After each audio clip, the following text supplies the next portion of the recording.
close to you.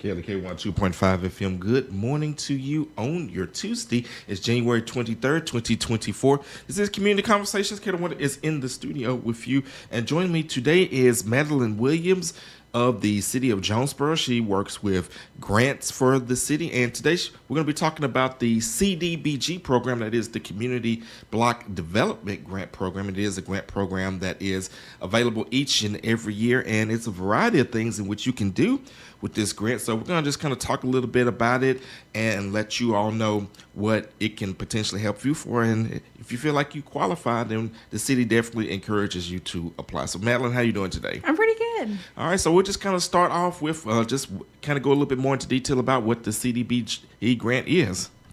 Yeah, the Community Development Block Grant, or CDBG program, receives funding from the U.S. Department of Housing and Urban Development. The funding is directed towards revitalizing neighborhoods, economic development, and providing improved community services and facilities. CDBG funds must benefit low to moderate income households, aid in the prevention or elimination of blight, and meet an urgent need, and you must be a resident within the City of Jonesboro. Okay, and so I know when we've talked about this in the past, I think there's like specific categories that the grant addresses, and what are those categories?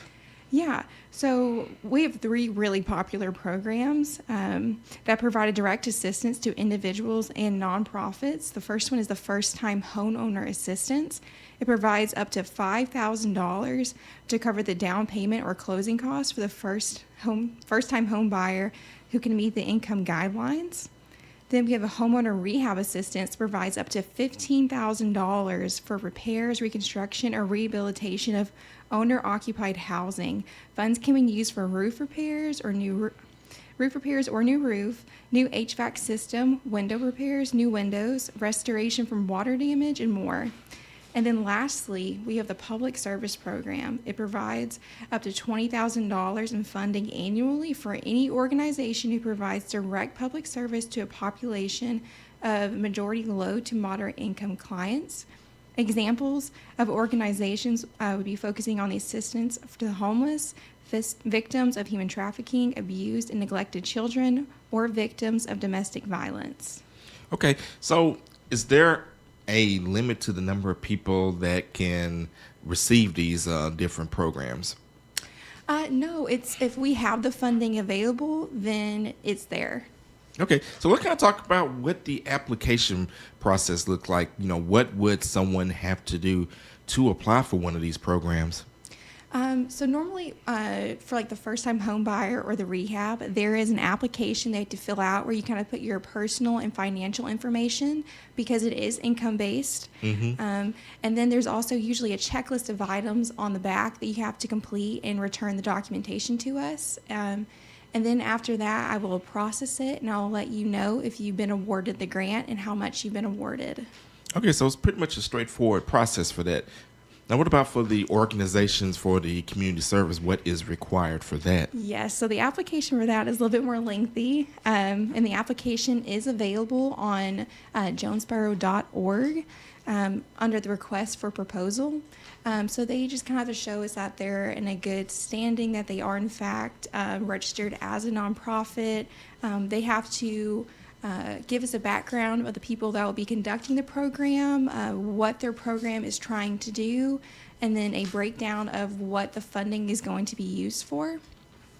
Okay, so pretty much who you are and what you're going to do with the money. Yes, and then actually, once I get the applications and I can see that all of the documentation that's required has been submitted, then the Citizens Advisory Board, which is just made of citizens of Jonesboro, they will come in and they will competitively score each application. Okay, and of course, I guess the ones that meet a certain score will be awarded the grant, right? Yes, and sometimes we have so many amazing nonprofits that apply that we may not give them the amount that they requested. It might be lower just so more nonprofits have funds. Got you. Okay, and what is the deadline to apply for each of these? For the first-time home buyer and rehabs, it's if we have funding, then it's available. So it's opening until the funds run out. Yes, and then right now, actually, the public service is open. It opened today, and the deadline will be at 4 o'clock, February 29th. Okay. Is when we'll be accepting applications. Okay, so we've got a little over a month to go, about a month and a week to go. So for all of the nonprofits out there that are listening, definitely tap in and make sure that you apply for this grant. So kind of talk a little bit more about, the process of how all of this funding comes together, because I believe it is something that is tied to the federal government, and it's something that the city actually puts in for and then turns around and distributes to people and to organizations.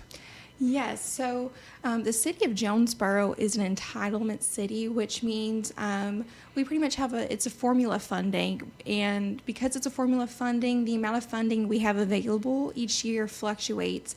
But normally we receive $620 up to about $670,000 from HUD. And we just have to maintain compliance with the rules and regulations to keep receiving the funding. For the public services and first-time home buyer, they're actually under a 15% cap. So only 15% of our funds can go towards public services and the home buyer program. Okay. Well, that's definitely good that those funds are available to help those in the city. And how long have you been working on this program? I actually started February 6th of last year, so I'm still learning, but I'm very excited, and I love this opportunity, being able to work with so many different people and help so many people in the community. Okay, so what are some of the things you have observed during your time working on this grant, as far as like the process and as far as like the applicants, and maybe even any advice that you could offer to anyone who is considering applying? I would say my first piece of advice is, because it is first come, first serve, just try to get all the documents and the application in as soon as possible. If you ever have any questions, I'm more than willing to work with you to help you complete the application. And then also patience, especially when it comes to the homeowner rehab, because we have to do an environmental review for each project that we do, and sometimes there can be little snags along the way with that. So just have patience. Okay, and let's kind of go back to the home rehab just for a second. What types of repairs or work on a house that would qualify for the grant? Right. Well, what we most commonly see would be a roof replacement, HVAC replacement, or window replacement. We can repair damaged floors if it is a tripping hazard, but we can't do cosmetic work, which would be just repairing the floors because you may not like how they look in the house, or painting. But if it's not cosmetic, then we can do it. Okay, so basically, now what if the floor is like kind of falling in? I mean, I guess that would be like a tripping hazard. Yeah, if the floor is unstable, we can replace the floor. Okay. All right. So, if that applies to any of you out there, then it's definitely, and especially if you are in a position to where you cannot afford it, then that definitely would be something to apply for. Is there actually a cap on the amount that can be spent, like per house? It's currently set at 15, but we think we're going to raise it to 20 to 25, just because a house never just has one or two issues. There's usually several issues, and with the prices rising on everything, I think it's time to raise it. Yeah, definitely. I mean, everything's going up but our paychecks, right? Right. All right. So is there anything else with the CDBG grant? I know I see that you have like a little checklist. Want to make sure that we address all of the information that you had to bring to us today. So is there anything else about the program that you want to talk about? Well, soon. I hope everyone keeps their eyes out on the City of Jonesboro's Facebook page, because soon we'll have a public comment period. It'll be 15 days long. At the end of it, we're going to have a public hearing. But this time is so important because we have community members tell us what they need in their community, it helps shape what we allocate for funding in the community. So if you have any issues with like infrastructure or anything like that, please come to the city and tell us what you think needs to be done in your community.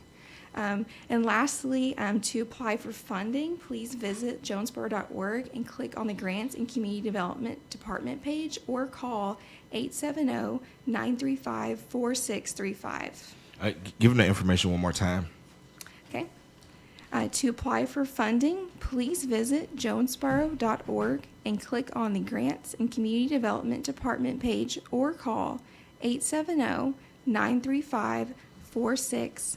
All right, we're speaking with Madelynn Williams of the City of Jonesboro for the CDBG grant, and of course, she's giving you the information if you need to apply. If you need money for a down payment on your first-time homeowner or repairs on your house, or if you are a nonprofit organization and you have a great program that can serve the community, then this is your opportunity. Hey, serve the community, get an opportunity. I actually like how that sounds. All right, that's going to do it for this edition of Community Conversation. You guys have a great and blessed day. This is KLEK on 2.5 FM. All righty, Miss Madelynn. Wow, that's so crazy. Like when you speak